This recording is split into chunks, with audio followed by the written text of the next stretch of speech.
بسم الله الرحمن الرحیم. سلام عرض می‌کنم خدمت شما دانش آموزان سال نهم.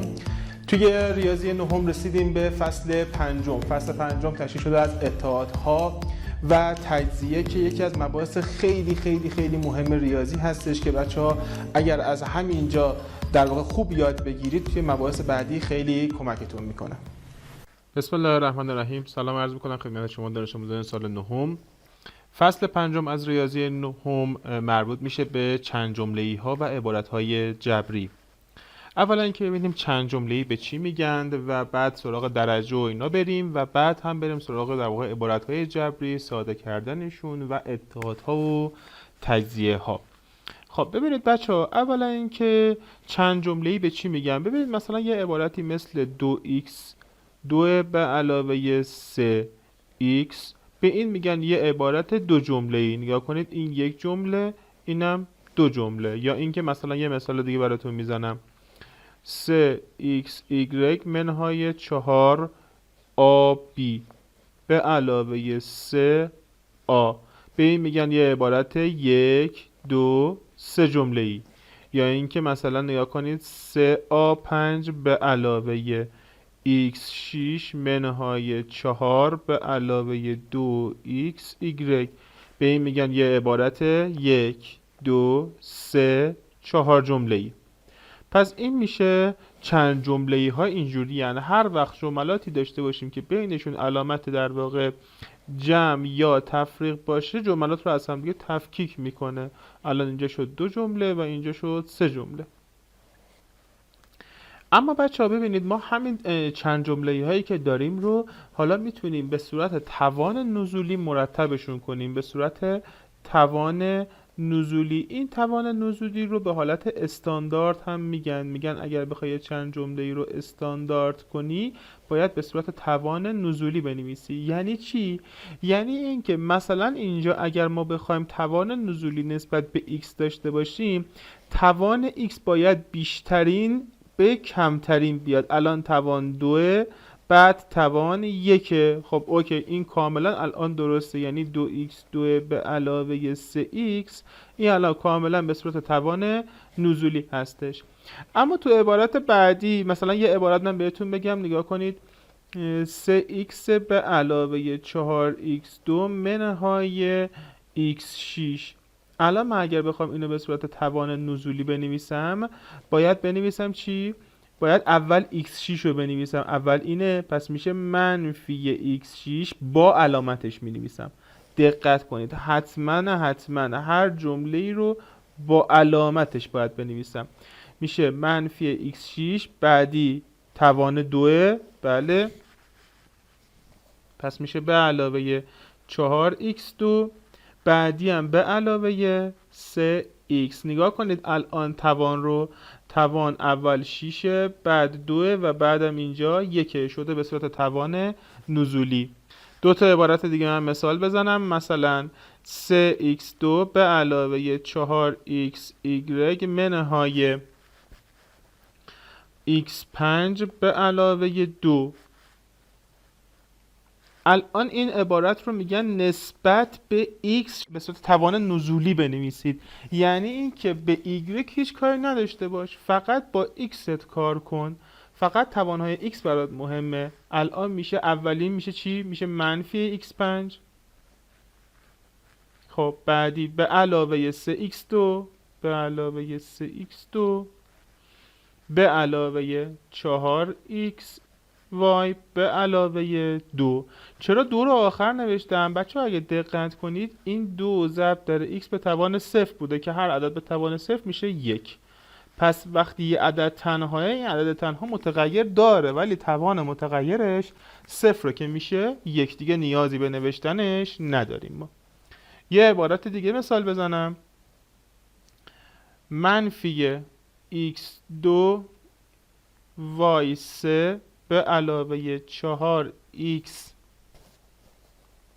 3y2 منهای 2x. خب اگر ما بخوایم این عبارت رو نسبت به x، ببینید تو این بالای نسبت به x من اول در واقع مرتب میکنم و یه دفعه هم نسبت به y مرتب میکنم. خب نسبت به x بخوام مرتب کنم یعنی توان x برام مهمه. خب کدوم توان x از همه بزرگتره؟ x از همه بزرگتره، پس میگم مثبت 4x y2. بعدی میشه این توان 2 منهای x2 y3. بعدی هم میشه منفی 2x منفی 2x. الان من این عبارت رو نسبت به توان x به صورت استاندارد در آوردم یا اینکه به صورت توان نزولی نوشتم. اما اگر بخوام همین عبارت رو به صورت توان در واقع توان نزولی نسبت به y بنویسم، میام توان y رو فقط در نظر میگیرم. خب میگم توان y های من الان این توانهای y یا y من، ببینید اول این بزرگتر از همه است، پس میگم اول منفی x2 y3.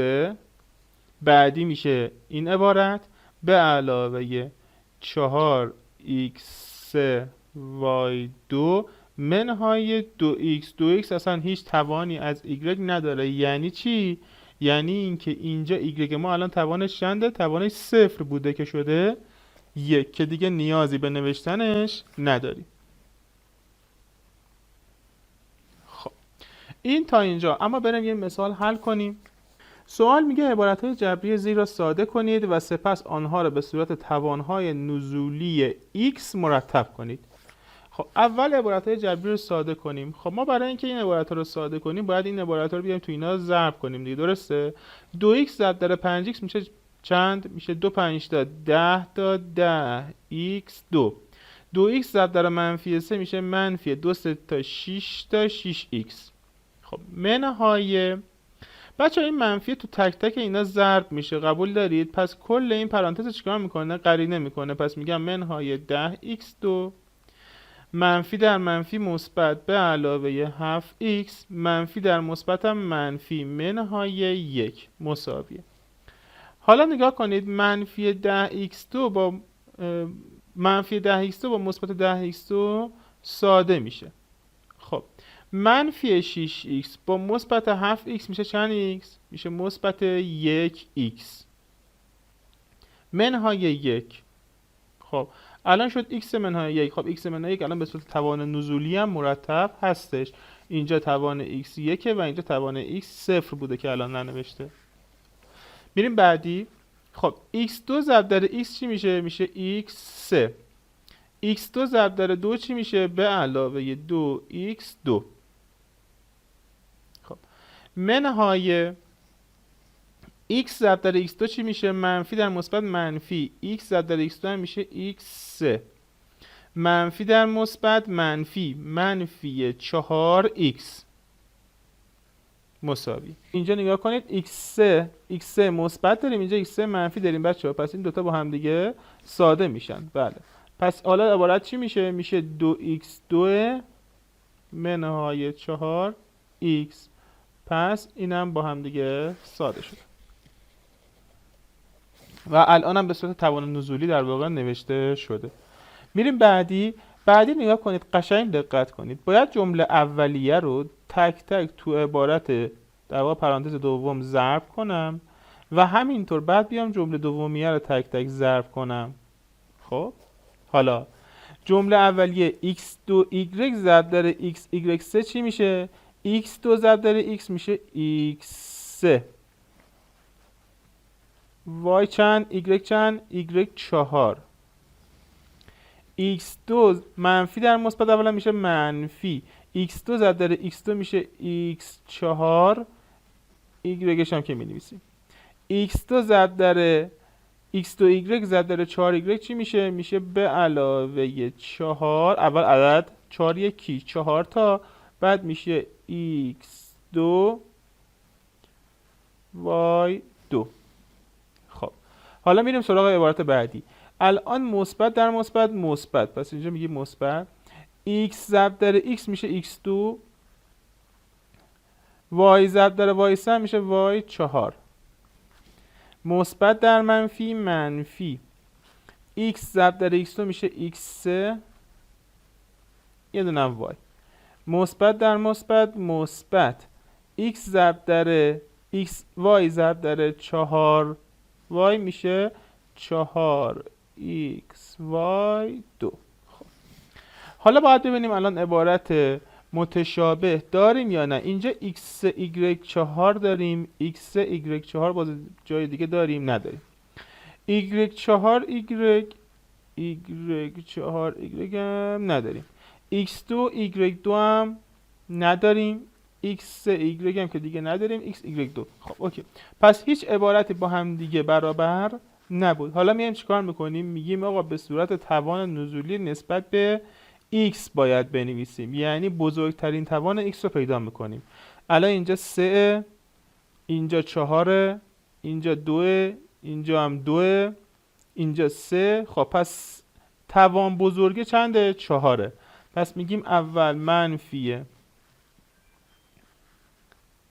x4 y، بعدی میریم سراغ توان 3. توان 3 این دوتا 3 بچه ها فرقی نمیکنه کدومش رو اول بنویسی، به علاوه x y4 منهای x y. خب میریم بعدی، توان 2 میشه به علاوه 4x2y2 4x2y2 به علاوه x2 y4 و در نهایت هم یه دونه این عبارت میمونه که توانش 1 اینجا به علاوه 4x y2. خب حالا سوال ممکنه بپرسید آقا خب این عبارت هایی که در واقع اینجا x داریم اینجا هم x داریم پس چی کار کنیم؟ بچه ما اینا رو میتونستیم حتی ازشون فاکتور بگیریم. مثلا میمدیم از xش اگر فاکتور میگرفتیم به این حالت میشد. ببینید منفی x4y به علاوه اینجا از xش که فاکتور بگیری میشه چی؟ میشه y4 منهای y در x به علاوه اینجا هم از x2 فاکتور بگیری میشه چی؟ میشه 4y2 به علاوه y4 در x2 و اون آخری هم که 4xy2 خودش هستش. خب حالا راجع به فاکتورگیری عجله نکنید، میرم جلوتر کلا بهتون توضیح میدم. اما سوال بعدی، تو سوال بعدی گفته که اگر a مساوی 4x2 به علاوه 3x به علاوه 10 باشه و b هم مساوی 1 منهای 2x باشه، c هم مساوی x به علاوه 3 باشه، تو بیا حاصل a به علاوه 2 ضرب در b ضرب در c را به دست آورید. خب a چی بود؟ a رو می نویسم، میگم 4x2 به علاوه 3x به علاوه 10. خب به علاوه 2 ضرب در b چیه؟ 1 منهای 2x 1 منهای 2x ضرب در c چیه؟ x به علاوه 3. خب ما باید حاصل این عبارت رو به دست بیاریم. خب برای اینکه حاصل این عبارت رو به دست بیاریم این عبارت اولی که می نویسم هیچی، میشه 4x2 به علاوه 3x به علاوه 10. حالا ببینید یه روش اینه که اول 2 رو تو اینا ضرب کنم بعد تو این ضرب کنیم. یه روش هم اینه که اول این دو تا پرانتز تو هم ضرب کنیم بعد 2 رو ضرب کنیم. هیچ فرقی نمیکنه بچه‌ها. خب من اگه 2 رو تو این ضرب کنم این میشه چی؟ میشه 2 منهای 4x. حالا این 2 منهای 4x رو تو این پرانتز ضرب میکنم، دونه دونه تو اینا باید ضرب بشه. 2 ضرب در x میشه 2x، 2 ضرب در 3 میشه 6، منفی 4x ضرب در x میشه منفی 4x2، منفی 4x ضرب در 3 میشه منفی 12x. خب حالا مساوی. ببینید الان دوباره میایم عبارت‌های مشترک رو با هم دیگه پیدا میکنیم. الان 4x2 اینجا داریم، اینجا منفی 4x2 داریم، پس این دوتا با هم دیگه ساده میشه. 3x اینجا داریم، یه 3x 2x منفی 12x. خب 3 تا x با 2 تا x میشه 5 تا x. 5 تا x منهای 12 تا x میشه منفی 7 تا x. یه مثبت 10 اینجا داریم عدد، یه مثبت 6 هم عدد اینجا داریم. خب مثبت 10 و مثبت 6 هم میشه چند؟ مثبت 16. اینم از این سوال. خب این بود تا اینجا بحث در واقع چند جمله یا ساده کردن و به صورت توان نزولی نوشتن. حالا بریم سراغ در واقع اتحادها. خب بچه ها ببینید، برای اتحادها من اول یه مروری بکنم. اولین اتحادی که داشتیم اتحاد مربع دو جمله‌ای بود. چی بود؟ آ به علاوه b به توان 2 بهش میگفتیم مربع دو جمله‌ای. چرا به این میگیم مربع دو جمله‌ای؟ ببینید توان 2 همیشه معنی مربع میده، درسته؟ بعدم اینجا چند تا جمله است؟ 2 تا جمله است. این یه جمله، اینم 2 جمله، پس بهش میگیم مربع دو جمله‌ای. خب این اتحاد اول هستش. حالا هم مجموعش رو میتونیم به دست بیاریم، هم تفاضلش رو، هیچ فرقی نمیکنه. اما مربع دو جمله‌ای به چه صورت به دست میاد؟ بچه‌ها همیشه میگیم جمله اول به توان 2، یعنی میشه آ به توان 2. ببینید جمله اول به توان 2 میشه، این جمله اوله به توان 2 میشه آ2 به علاوه 2 برابر جمله اول در جمله دوم، 2 ضرب در آ ضرب در بی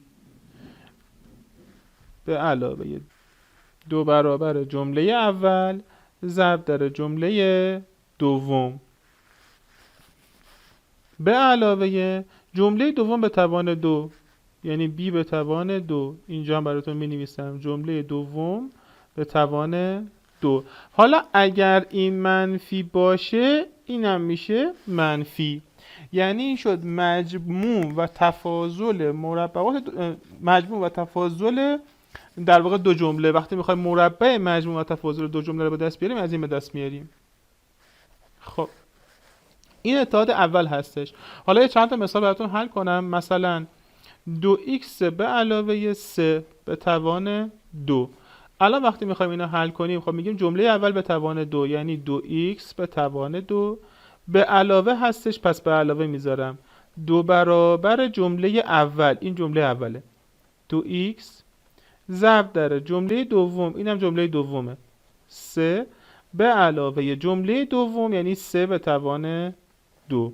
خب اولی رو به توان 2 برسونم، میگم جمله اول به توان 2، 2 تا میشه 4 تا، میشه 4، x هم به توان 2 میشه x2 به علاوه 2 تا 4 تا ضرب در 3 میشه 12. اول عدد 2 رو تو هم دیگه ضرب میکنیم، میشه 12x به علاوه 9.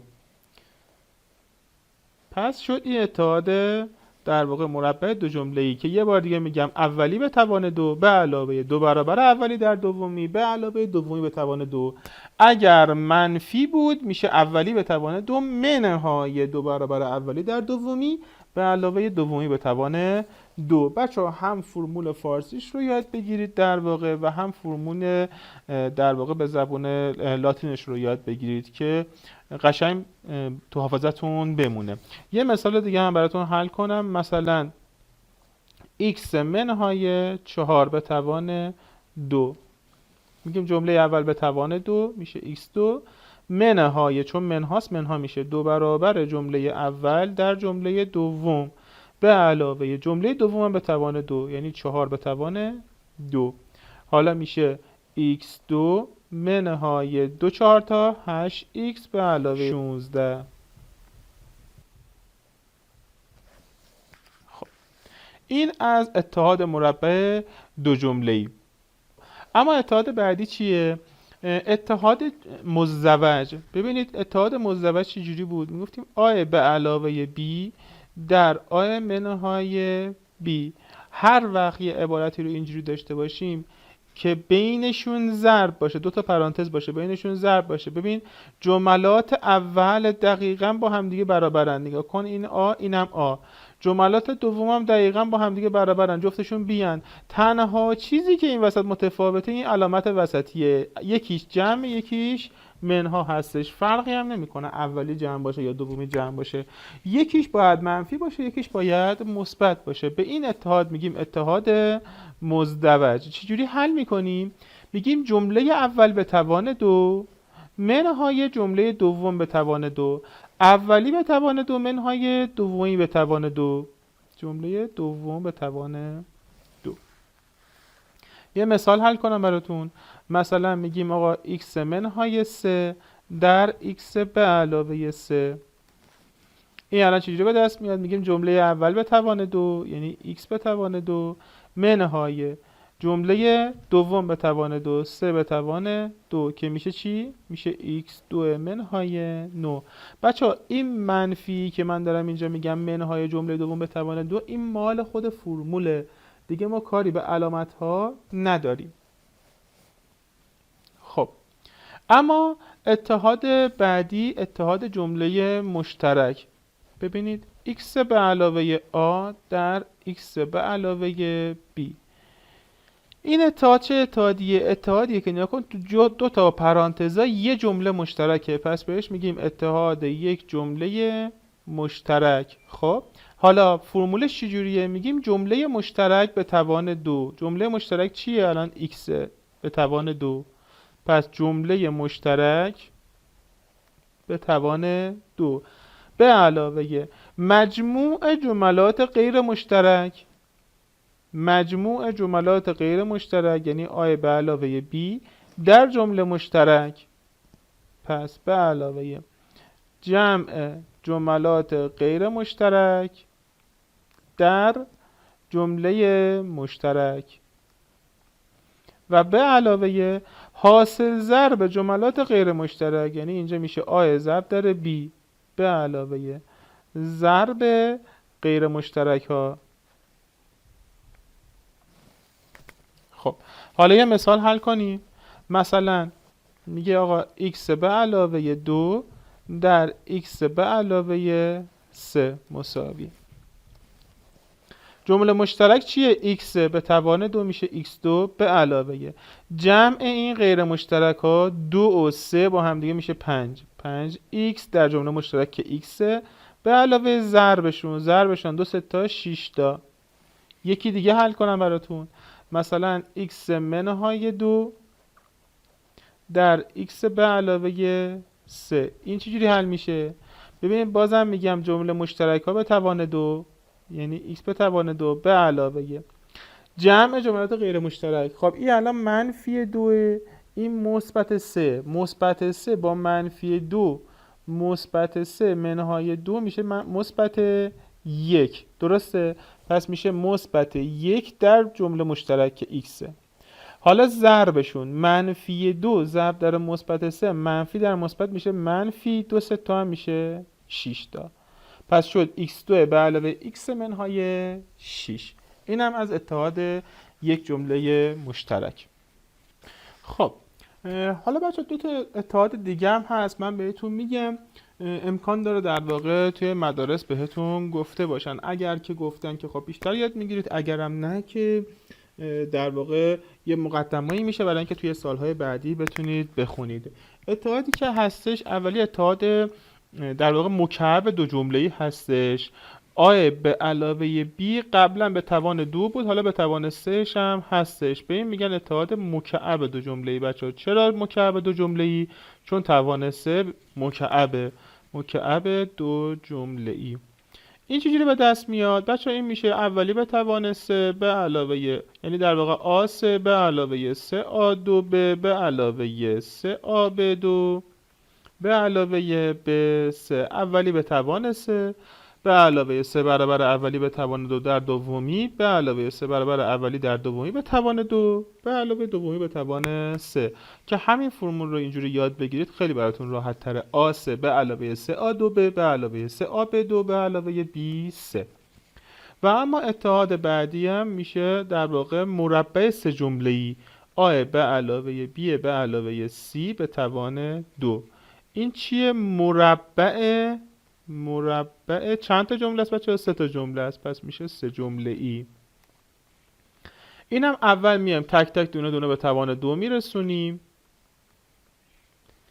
C2 و بعد میگیم 2 برابر اولی در دومی 2AB، 2 برابر اولی در سومی 2AC به علاوه 2 برابر دومی در سومی. و اینم میشه اتحاد مربع سه جمله ای. خب یه در واقع حالا اتحاد چاق و لاغر هم هستش که برای اتحاد چاق و لاغر هم ببینید به این شکله.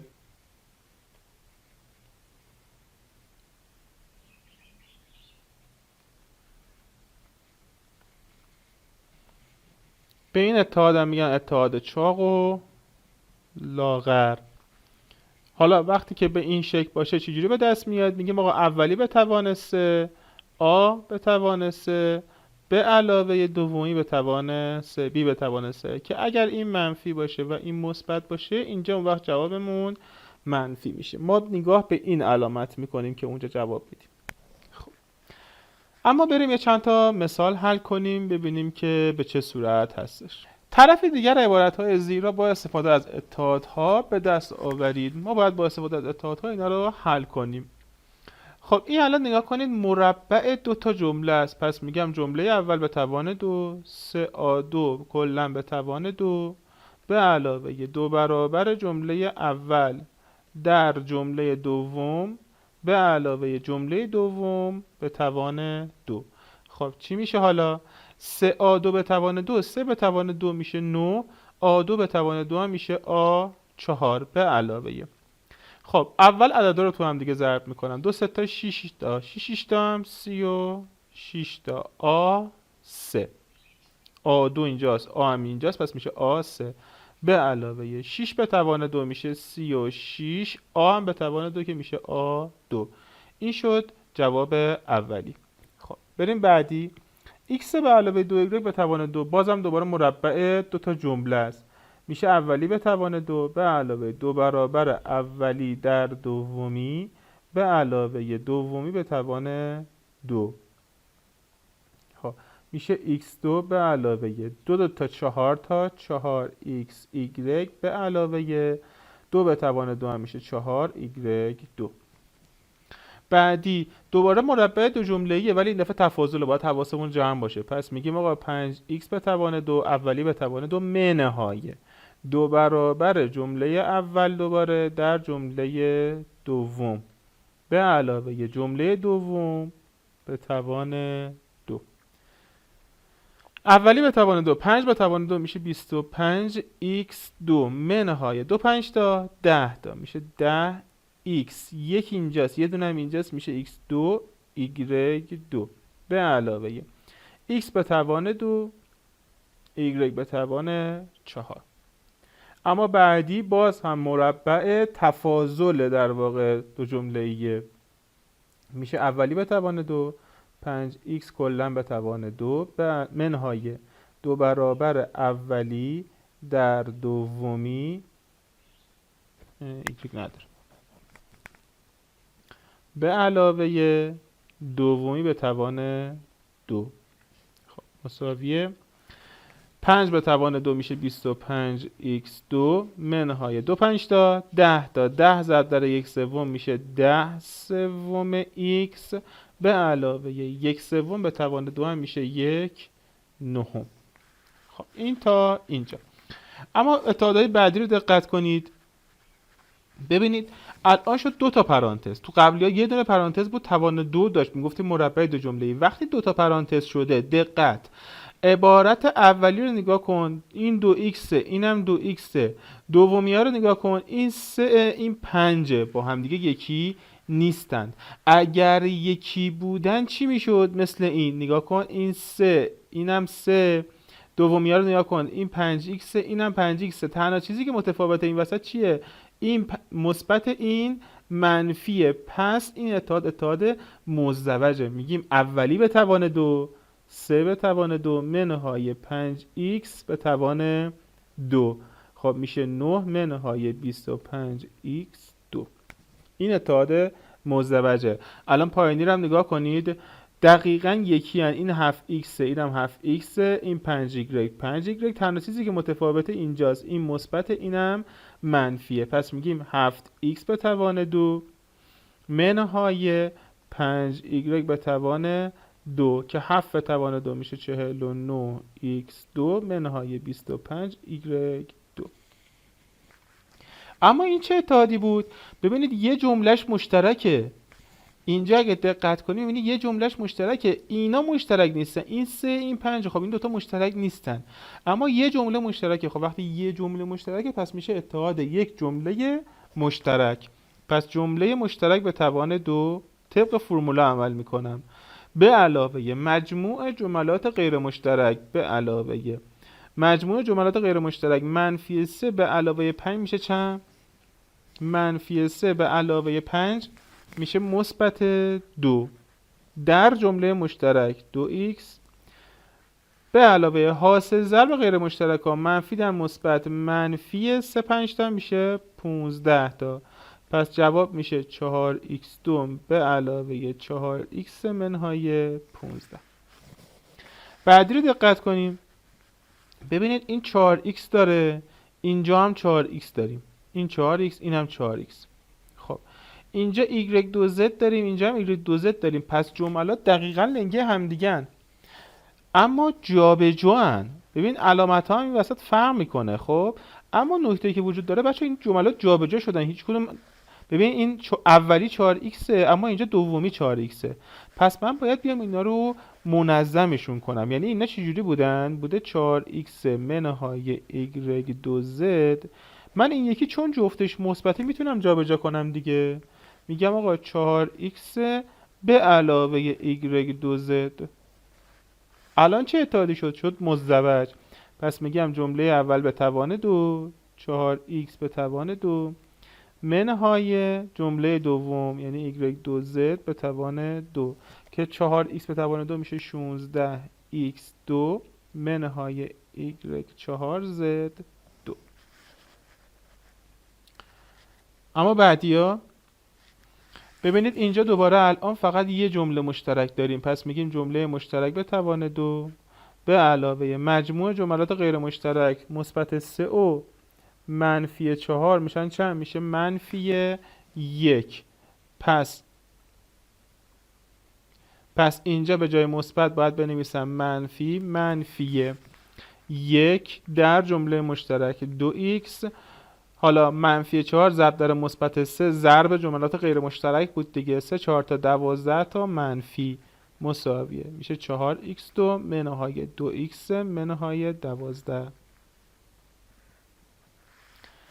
اما بعدی دقت کنید اینجا نگاه کنید بچه ها 3 تا پرانتزه. وقتی که 3 تا پرانتز میشه احتمالاً دوتاشون با همدیگه یه اتحاد تشکیل میدن. دقت کنید این الان x منهای 1 این x به علاوه 1. پس این دوتا با همدیگه چی هن؟ مزدوجن.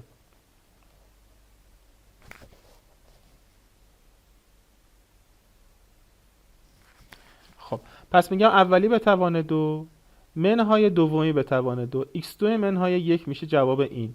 حالا بعدی رو می نویسم x2 به علاوه 1 هم آوردم پایین. نگاه کنید بچه این عبارت هم اینجا آوردم این پایین نوشتم. حالا دوباره دقت کنید میبینی که آقا این الان x2 اینم x2 اینم که 1 اینم 1. پس دوباره مزدوج شدن. حالا دوباره پس چی میشه جوابش؟ میشه اولی به توان 2 یعنی خود x2 دوباره به توان 2 منهای دومی به توان 2. پس میشه x4 منهای 1. خب بعدی رو دقت کنیم. آی منهای 4 آی به علاوه 2 دوباره فقط یه جملهش مشترکه. پس میگیم جمله مشترک به توان 2 به علاوه مجموع جملات غیر مشترک منفی 4 و مثبت 2 میشن چی؟ منفی 2 ضرب در جمله مشترک به علاوه حاصل ضرب جملات غیر مشترک 2 4 تا 8 تا منفی. این هم شد جواب این که دیگه به صورت ذهنی نوشتیم. الان بعدی رو دقت کنید. دوباره فقط یه جملهش مشترکه. پس میشه جمله مشترک به توان 2 به علاوه جمع این غیر مشترک ها 2 و 5 جفتشون هم مثبتن میشه 7 در جمله مشترک به علاوه 2 5 تا هم 10 تا شد x2 به علاوه 7 x به علاوه 10. تا اینجا بود در واقع بحث اتحادها. اما بیاین سراغ تجزیه ببینیم که تجزیه به چه صورته. خب بچه ها برای تجزیه توی تجزیه ما چجوری عمل میکنیم؟ ببینید ما تو اتحاد اول چی داشتیم؟ میگفتیم که a به علاوه b به توان 2 باشه میشه a2 به علاوه 2ab به علاوه b2. از این ور به این ور در واقع اتحاد بود، الان اینجا حل کردیم. حالا تجزیه به چه صورت میشه؟ میگیم آقا اگر داشته باشیم A2 به علاوه 2AB به علاوه B2 اینو تجزیهش کنیم چی جوری میشه؟ ببینید جذر اولی وقتی که 3 جمله است توی تجزیه به این ترتیب عمل میکنیم بچه‌ها. اول یک میریم سراغ فاکتور گیری که تو سال 8م خوندید، فاکتور گیری. بعد دومی میگیم اگر 3 جمله باشه، 3 جمله باشه، خب دو حالت داره، یا اینکه مربع دو جمله‌ایه یا اینکه جمله مشترکه. خب که حالا میریم جلوتر بهتون میگم کلا میتونید همه رو از روی روش جمله مشترک حل کنید. چرا؟ چون مربع دو جمله‌ای خودش یه مدل جمله مشترک هستش. و سومین حالت هم میگیم اگر دو جمله باشه که چه اتحادیه؟ اتحاد مزدوجه. حالا الان اینجا چند تا جمله است؟ 3 تا جمله است. فاکتور گیری میشه کرد؟ نه، چون چیزی مشترک بین هر سه تاشون نیست. حالا میام سراغ اینا. مربع دو جمله و جمله مشترک.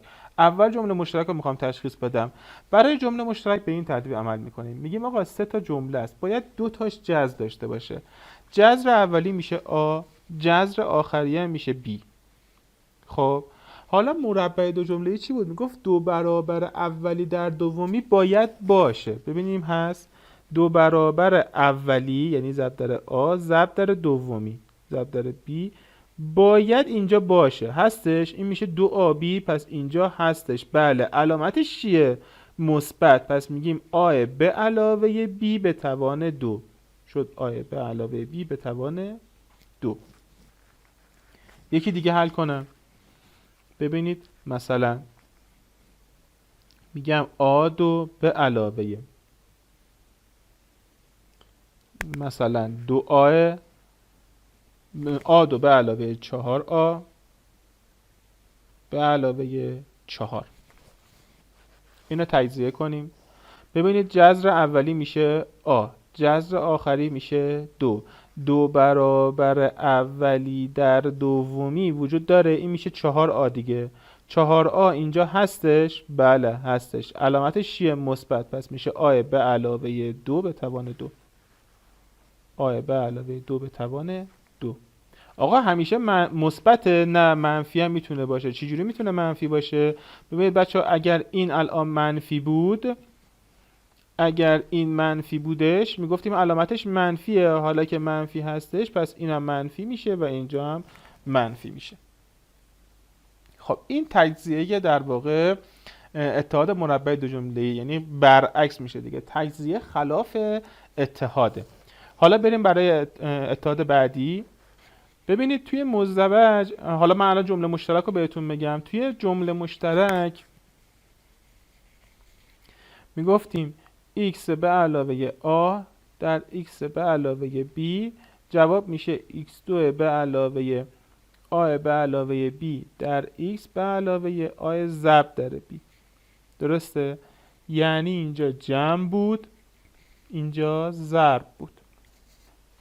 خب حالا تو تجزیه‌اش چجوریه؟ ما تو تجزیه میخوایم برعکس عمل کنیم. یعنی مثلا اگر ما یه دونه داشتیم x به علاوه 2 در x به علاوه 3 توی اتحاد چجوری به دست میمد؟ میشد آقا x2 به علاوه جمع این دوتا یعنی 5x به علاوه ضربشون یعنی 6. حالا میگیم این عبارت رو به همون میده چجوری برسیم به این. یعنی میگه آقا x2 به علاوه 5x به علاوه 6 رو بهتون میدم، شما باید تجزیهش کنید. برای تجزیه این چجوری عمل میکنیم؟ ببینید بچه 3 جمله‌ایه. 3 جمله‌ای اول گفتیم مربع دو جمله‌ای هستش؟ نه، چون x2 جذر داره میشه x، اما 6 که جذر نداره که، پس به دست نمیاد.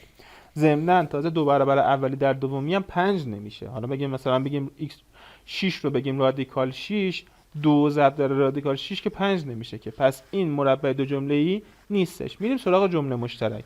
جمله مشترک چجوری عمل میکنه؟ میگیم آقا جذر اینو میگیریم میشه x. خب 2 تا پرانتز میگیم آقا x اینم x. جمله مشترکمون رو می‌نویسیم.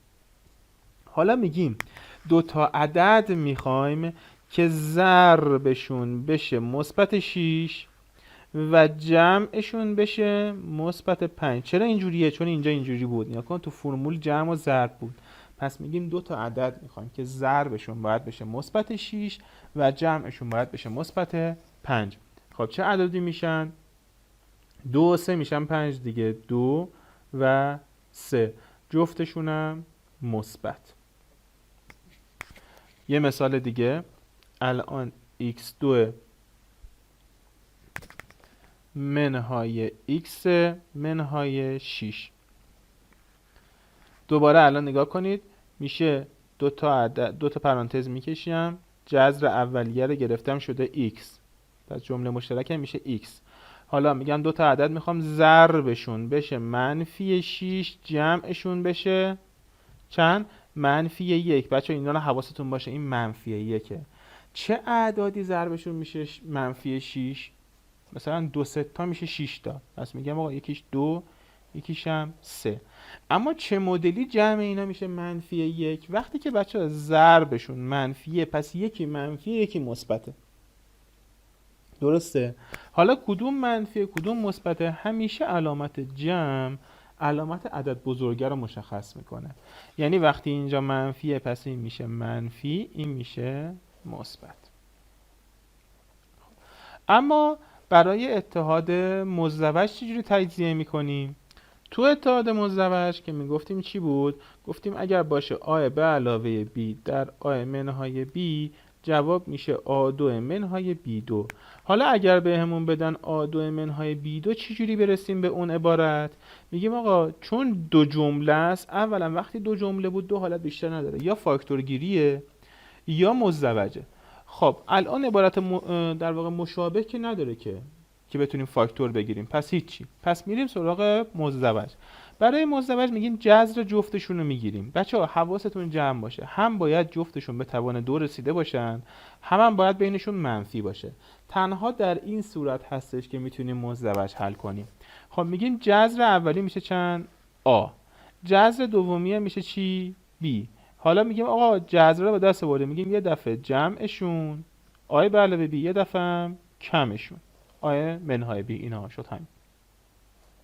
یه مثال دیگه، مثلا x2 منهای 1.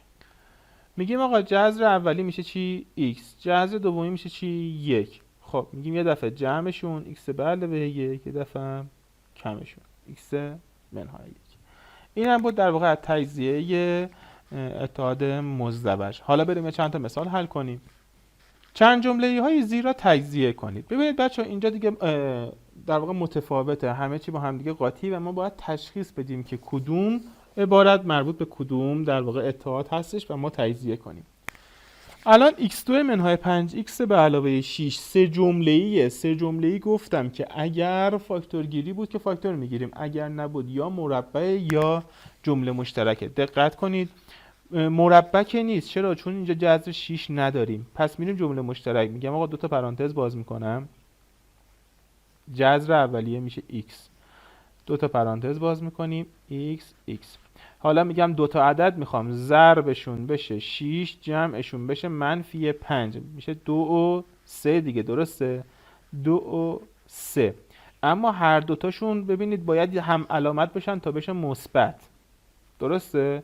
خب وقتی که قراره هم علامت بشن تا بشه مثبت، گفتیم یا باید جفتشون مثبت باشه یا باید جفتشون منفی باشه. کدوم علامت رو مشخص میکنه؟ این منفیه بهمون میگه چه علامتی بذار. پس جفتشون میشن منفی.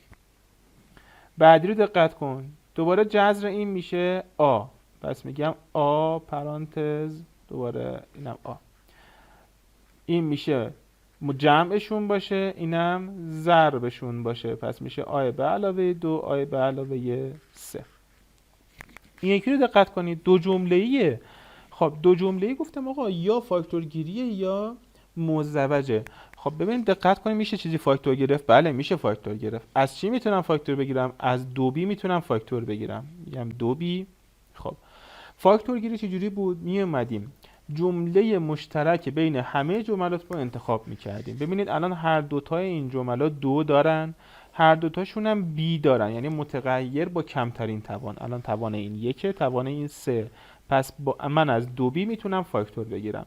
حالا چجوری بقیه‌شو می نوشتم؟ میگفتم آقا تک تک اینا رو تقسیم بر 2b میکنم، یعنی مثلا 2b3 تقسیم بر 2b چی میشد؟ 2 با 2 میرفت میموند اینجا، b3 هم تقسیم بر b میشد b2. منهای بعدی هم 2b تقسیم بر 2b کلا با هم دیگه ساده میشدن میموند 1، پس میشد b2 منهای 1. خب اما تموم شده؟ نه تموم نشده، این هنوز ادامه داره. برای ادامه چجوری من باید حل کنم؟ ببینید مساویه 2b که میمونه. خب این عبارتی که داخل پرانتزه هنوز ادامه داره. اگر دقت کنیم میبینی آقا دو تا عبارتی که به توان 2 رسیدن، 1 به توان 2 میشه 1 و بینشون هم منفیه، پس چه اتحادیه؟ اتحاد مزدوجه. جذر اولیه رو میگیرم میشه b، جذر دومی هم که میشه 1، پس یه دفعه جمعشون b به علاوه 1، یه دفعه هم کمشون b منهای 1. خب بعدی A2 به علاوه 8 A به علاوه 16. خب ببینید جذر اولیه میشه A، آخریه هم جذر داره بچه 4. خب 2 برابر اولی در دومی وجود داره، 2 ضرب در آ ضرب در میشه 8A. 8A اینجا هستش؟ بله هستش. علامتش چیه؟ مثبت، پس میگم x به علاوه 4 به توان 2، ببخشید A به علاوه 4 به توان 2. میایم عبارت بعدی. عبارت بعدی x2 y6 منهای 9x2. خب اینجا دوباره الان من میتونم از x2 فاکتور بگیرم، پس میگم آقا x2 در، خب این عبارت رو تقسیم بر x2 کنی میمونه y6 منهای 9x2 رو هم تقسیم بر x2 کنی میمونه 9. خب تموم شد؟ نه، دقت کنیم این عبارتی که دوباره به توان 2 رسیده، پس x2 رو نگه میدارم. y به توان 6 اگر من جذر بگیرم میشه y به توان 3، اینم اگر جذر بگیرم میشه 3، یه دفعه جمعشون یه دفعه هم کمشون. الان دیگه تموم شد. این یکی عبارت دقت کنیم، جذر این میشه x، جذر اینم میشه 1/2، دو جمله‌ای بینشون هم منفیه، پس یه دفعه میگیم x به علاوه 1/2، یه دفعه هم میشه x منهای 1/2.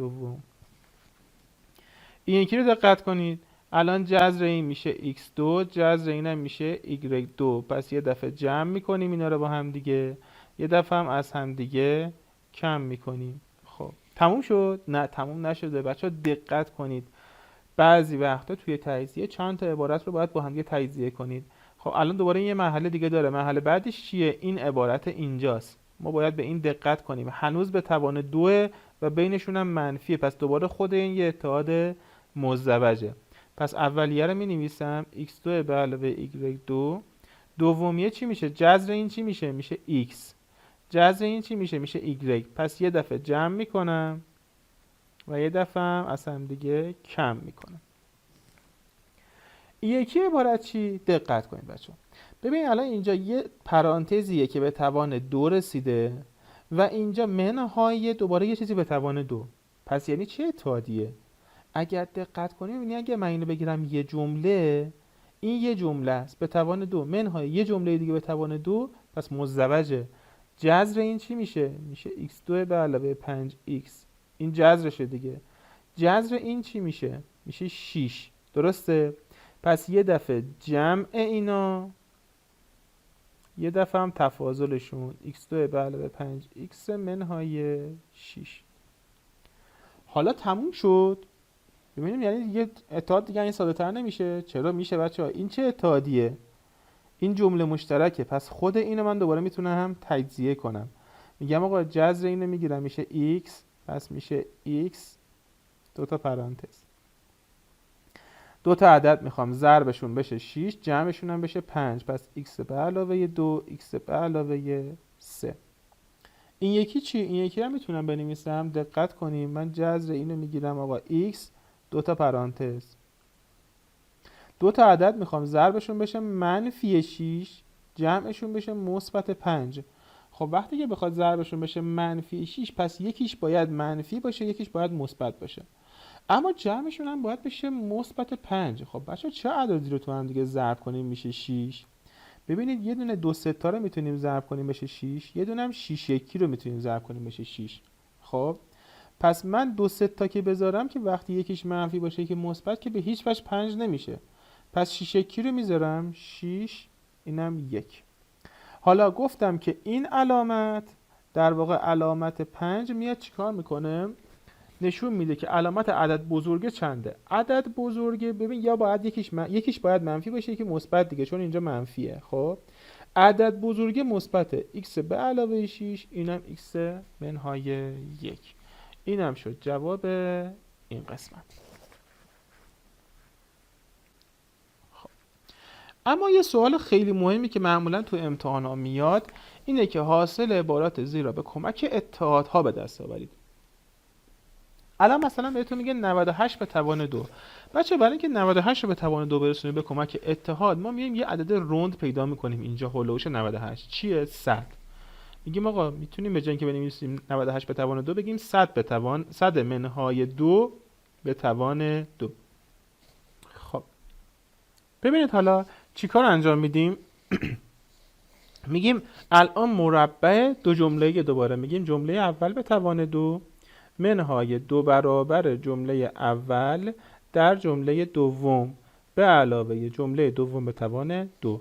خب 100 به توان 2 چی میشه؟ میشه 10,000 منهای 2 تا 4 تا 400 به علاوه 4 که اینا رو با هم دیگه جمع کنیم میشه چند؟ 10,000 منهای 400 خب میشه 9600 به علاوه 4 میشه 9604. این از جواب اولی. اما دومی 999 به توان 2. خب 999 رو من میتونم بگم 1000 منهای 1 به توان 2. دوباره مثل بالایی است. پس میگم 1000 به توان 2 منهای 2 برابر اولی در دومی به علاوه دومی به توان 2. 1000 به توان 2 میشه 1,000,000 منهای 2000 به علاوه 1. خب که اگه بخوایم اینو جواب بدیم 1,000,000 منهای 2000 میشه 998,000 که به علاوه 1 کنیم میشه 998,001.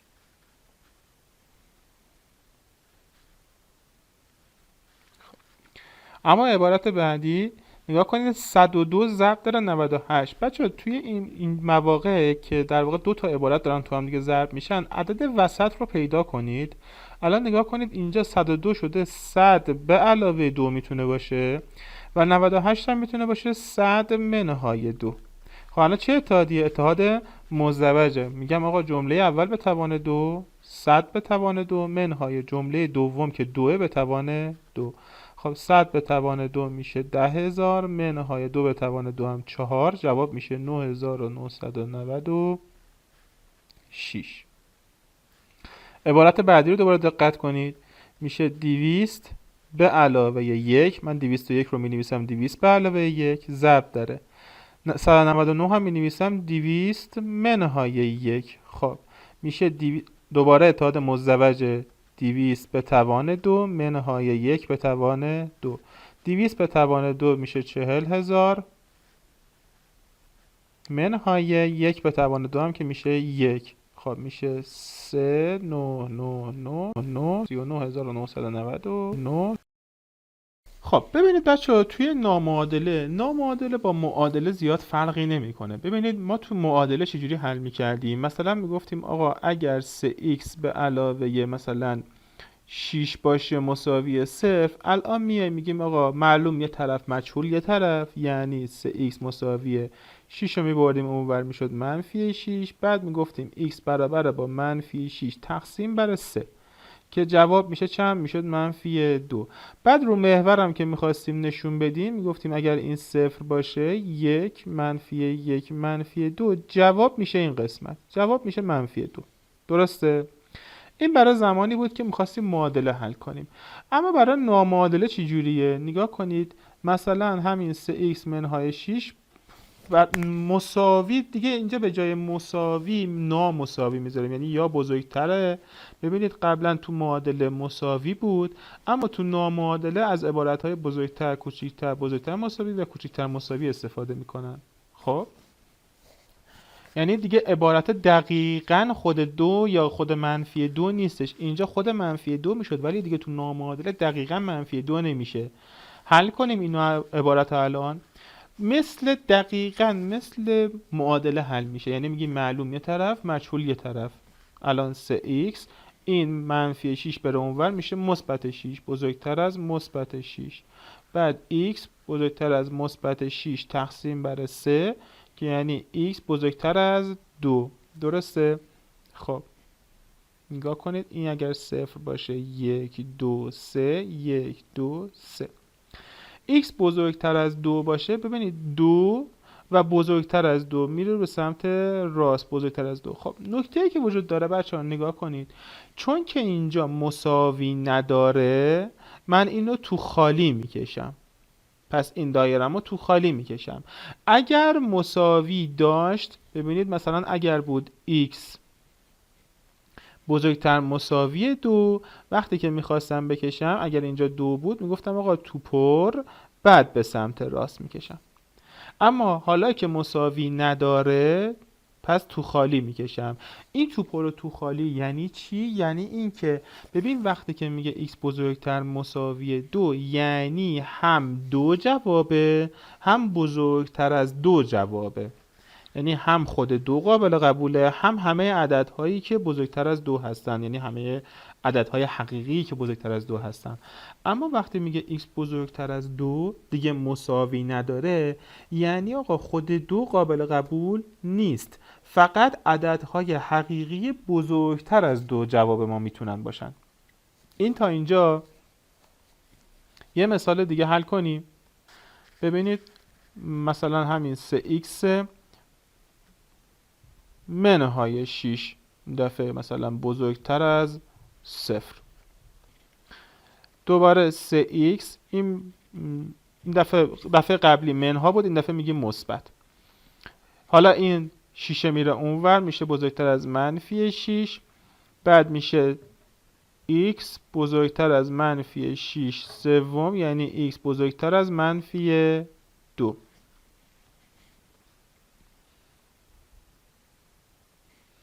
این منفی 1 منفی 2 اینم 1 بزرگتر از منفی 2. حالا اگه اینجا مساوی باشه من برای همشون مساوی میذارم. این دفعه میگیم آقا منفی 2 رو پیدا میکنید تو پر میکنیم، چرا؟ چون خود منفی 2 هم هستش و بعد میریم به سمت بزرگتر، پس به این سمت میکشیم. همه اینا میشن جواب. دقت کنید به سوال بعدی. این دفعه میگم منفی 3x به علاوه 6 کوچیکتر از 0.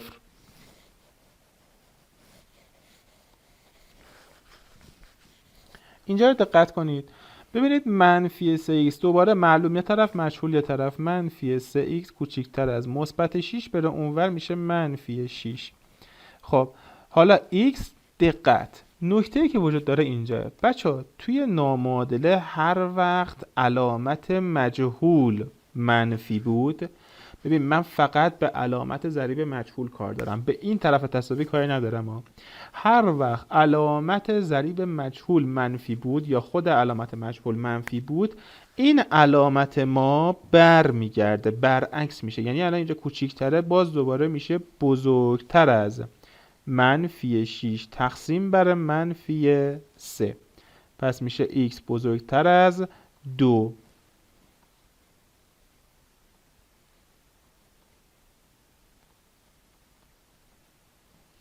تو خالی میکشم به سمت راست. پس نکته‌ای که وجود داشت چی بود؟ این که اگر علامت ضریب x منفی باشه فقط به این نگاه میکنیم. علامت x منفی باشه این علامت ما در موقع علامت نامعادلمون برعکس میشه، تبدیل شد به این علامت. یعنی اگر کوچیکتر بود تبدیل میشه به بزرگتر، اگر بزرگتر بود تبدیل میشه به کوچیکتر. خب حالا بریم یه چند تا سوال حل کنیم از همین مبحث نامعادله. ببینید الان اینجا نگاه کنید بچه ها، اول باید بیایم عبارت ها رو ساده کنیم. این دو رو تو این ضرب میکنم، تو اینم ضرب میکنم، پس میشه 2y منهای 2 تا 6 تا بزرگتر از 4y. بعد گفتیم معلوم یه طرف، مجهول یه طرف. من 6 رو میبرم اونور، این 4y هم میارم سمت چپ، پس میشه 2y منهای مثبت 4 بود دیگه، پس بیاد اینور میشه منفی 4y بزرگتر از منفی 6 بود که بره اونور میشه مثبت 6. خب 2 تا y منهای 4 تا y میشه منفی 2 تا y. خب بزرگتر از 6. حالا دقت کنید دوباره الان اینجا y من ضریبش منفیه، پس وقتی میخوام y رو به دست بیارم علامتم برعکس میشه 6 تقسیم بر منفی 2، یعنی y کوچیکتر از منفی 3. خب روی محور منفی 3 رو پیدا میکنم، این 0 منفی 1 منفی 2 منفی 3 منفی 4 منفی 1 اینم 1. خب منفی 3 خود منفی 3 رو پیدا میکنم تو خالی. چرا تو خالی؟ چون که مساوی نداره. بعد میریم به سمت چپ به سمت منفی ها. چرا؟ چون کوچیک‌تره. برای سوال بعدی دقت کنید، دوباره میام این 5 رو توی این عبارت ها ضرب میکنم تا ساده تر بشه، میشه 3 منهای 2x بزرگتر مساویه 5 ضرب در 3 میشه 15 منهای 2 5 تا هم 10 تا 10x. خب معلوم یه طرف، مجهول یه طرف، منفی 2x، این منفی 10 رو ببرم اونور میشه مثبت 10x بزرگتر مساویه 15 که هست، این 3 رو بیارم اونور میشه منفی 3. بعد ساده ترش بخوام بکنم منفی 2x به علاوه 10x میشه چند؟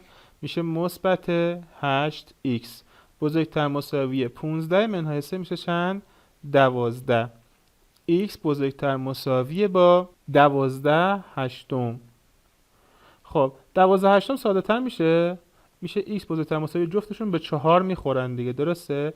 پس میشه 3 اونم به 4 میشه 3 دوم، یعنی 1 و نیم دیگه. خب میایم رو محور اعداد، منفی 1 0 1 2 3. خب 3 دوم رو پیدا میکنیم، یعنی هر قسمت به 2 قسمت تقسیم میشه، بعد 3 دوم رو پیدا میکنیم میشه اینجا، این 3 دومه. بعد چون که مساوی داره پس تو پر میشه، این تو پر، و بعد گفته به سمت مثبت برو، به سمت x بزرگتر مساوی 3 دوم، پس میریم به سمت مثبت ها. اما سوال بعدی به چه صورته؟ خب بچه‌ها میرسیم به سوال هایی که در واقع مخرج دارن. ببینید تو سوال هایی که مخرج دارن به دو طریق میشه حل کرد. روشی که معمول تره من براتون حل میکنم. ببینید بیاید مخرج مشترک رو پیدا میکنیم. مخرج مشترک چنده الان؟ مخرج مشترک این دوتا عبارت 15، پس کل این عبارت ها رو ضرب در 15 میکنیم، یعنی میشه 15 ضرب در 3x منهای 2 پنجم کوچکتر مساوی 15 ضرب در x منهای 2 سوم. خب وقتی که 15 رو ضرب در این کنی، ببین این 15 با 5 ساده میشه، این میشه چند؟ 3. حالا این 3 رو باید تو جفت اینا ضرب کنم، پس 3 ضرب در 3x منهای 2 میشه 3 3 تا 9x، 3 ضرب در منفی 2 میشه منفی 6 کوچکتر مساویه 15 با 3 که ساده بشه این میشه چند؟ میشه 5. حالا این 5 رو باید تو جفت اینا ضرب کنم، میشه 5x منهای 10 میشه 9x منهای 5x کوچکتر مساوی منفی 10 به علاوه 6. 9 منهای 5 4x کوچکتر مساوی منفی 10 به علاوه 6 منفی 4. پس شد x کوچکتر مساوی منفی 4 تقسیم بر 4 که میشه منفی 1. روی محور اعداد چون که گفته بود نشون بدید پیدا میکنم 0 1 منفی 1 منفی 2 اینم 2. منفی 1 رو پیدا میکنیم چون که مساوی داره پس تو پره و گفته کوچیکتر پس میره به سمت منفی ها. خب روش سوال بعدی دقت کنید، تو سوال بعدی هم دوباره مخرج مشترک چنده؟ 6، پس همه رو ضرب داره 6 میکنم. خب یعنی میگم 6 ضرب داره 7x ششم. من یه دفعه اینا دارم می نویسم برای اینکه متوجه بشید بچه‌ها. 6 ضرب داره x به علاوه 1 3 سوم به علاوه 6 ضرب داره x منهای 1 دوم. اگر کسی بلده میتونه اینا رو ننویسه، میتونه ذهنی در واقع حل کنه. خب اینجا 6 با 6 ساده میشه 1. 6 با 3 ساده بشه میشه 2. 2 تو اینا ضرب میشه. 6 با 2 ساده بشه میشه 3 و 3 تو اینا ضرب میشه. خب اینجا که میشه پس 7x کوچیکتر مساویه 2x به علاوه 2 یکی هم میشه 2 تا به علاوه 3x 3 ضرب داره منفی 1 هم میشه منفی 3. خب حالا میایم اینجا ساده ترش کنیم، میگیم 7x کوچیکتر مساویه 2 تا x و 3 تا x میشه 5x منهای 1. 2 منهای 3 میشه منفی 1. پس 7x منهای 5x کوچیکتر مساوی منفی 1. 7 منهای 5 میشه 2x. 2x کوچیکتر مساوی منفی 1. پس x کوچیکتر مساوی منفی 1 دوم. حالا منفی 1 دوم رو پیدا میکنم رو محور. 1 2 1 2 منفی 2 منفی 1 0 1 2. منفی 1 دوم میشه اینجا منفی 1 دوم. خب چون مساوی داره پس تو پره و بعد گفته به سمت منفیا بریم، میریم به سمت منفیا. خب این بود از در واقع بحث مبحث در واقع عبارت‌های جبری و نامعادله که تقدیمتون شد.